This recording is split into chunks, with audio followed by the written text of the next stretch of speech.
My 12-year-old cousin lost her life in my bedroom 23 years ago. I don't know how to tell this story without asking you a question. Have you ever heard of Mira? The girl who lives in the mirror? The first time I saw her, I was 10. My cousin was visiting. Her name was Amanda. She was 2 years older than me. Amanda stayed over at my house almost every other Saturday night, and she was the daughter my mother always wanted, a spoiled, rotten beauty queen in the making.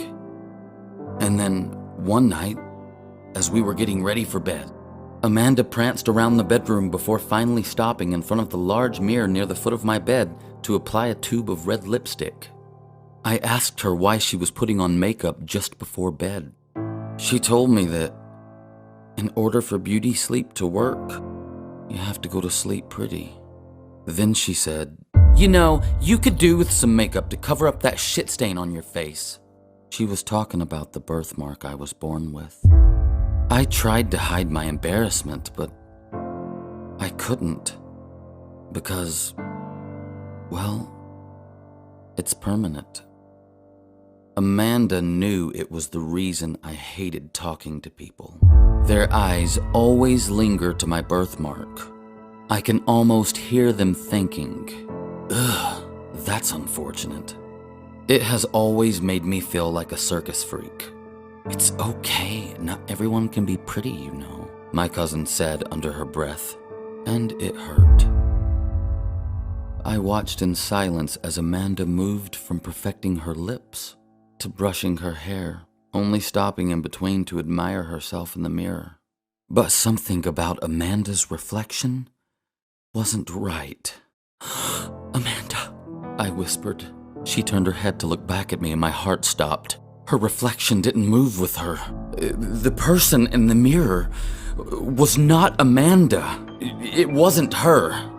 It was a girl in a white dress with pale, dead eyes. She looked like she'd gone to hell and never made it back. She had a wide gash across her face, with flesh wound slits that started at the corner of her mouth and ran morbidly deep into her cheeks. I stared in horror, unable to move. Amanda was still looking back at me, but her reflection, the deformed girl, was blankly staring at her through the glass.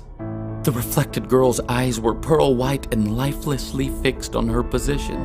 "Amanda, what's wrong with your reflection?" I asked, choking on my words.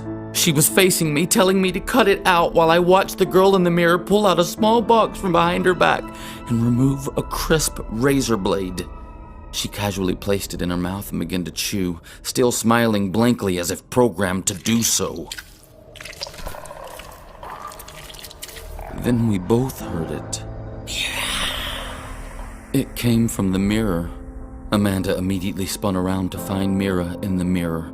Suddenly, Mira's facial flaps opened up as skin flaps revealed a different kind of mouth, with 2 vertical rows of long, sharp, blood-stained teeth, surrounded by a gory mess of shredded meat and wet, red flesh. Her 2 eyes remained in place and stared back at us while her bruised body made creepy Barbie-like motions. We were both in complete shock. Then Mira reached through the mirror and viciously pulled Amanda into her side of the reflection. And I watched in horror as my cousin was held down on the mirrored floor by a gang of pale white, eyeless, human-shaped creatures that rose up from the ground in the mirror world.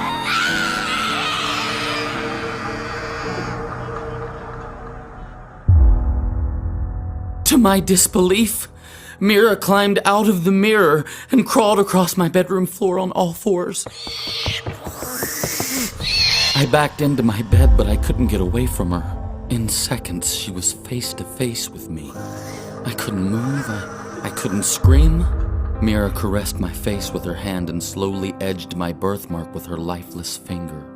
She was touching the ugliest part of me, my insecurity. The shit stain that everyone laughed at and teased me about. I realized that was the first time anyone or anything had ever touched my mark.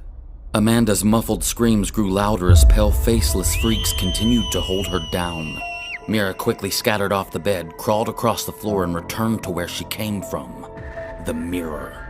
Mira crawled on top of my cousin, sealed her cold blue lips on Amanda's, and began to suck the insides out of her body. The pale white beings held on as Amanda's blood, organs, and life were completely drained from her. Mira continued until Amanda was nothing more than skin and bones. The suction pressure caused Amanda's skin to tightly seal over her bones until it either crushed them or it pierced through. Mira paused and looked directly at me. She smiled as she brought a finger up to her lips and whispered, "Shh," before regurgitating Amanda's blood and organs all over her side of the mirror. I finally screamed, startling my mother and father awake. They rushed in as quick as they could, but both Mira and Amanda were gone by then. My father called the cops after I told him what happened. I couldn't go near a mirror for a while after that. I was psychoanalyzed and treated for PTSD along with paranoid delusions. My cousin Amanda was never found. Her disappearance was thought to have been some kind of abduction that must have happened while I was sleeping.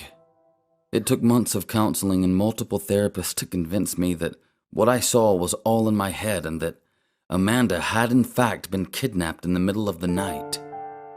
I started to believe what everyone told me instead of what actually happened.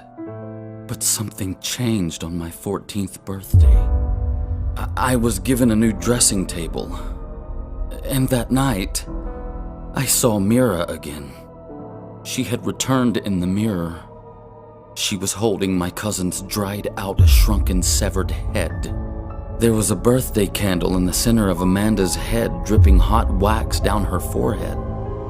Mira blew it out and the room went dark.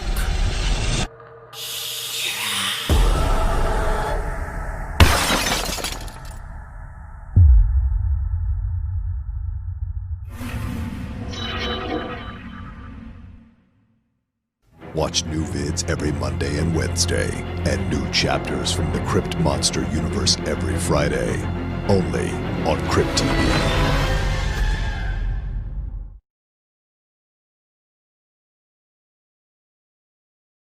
I've got no roots, but my home was never on the ground. I've got no roots, but my home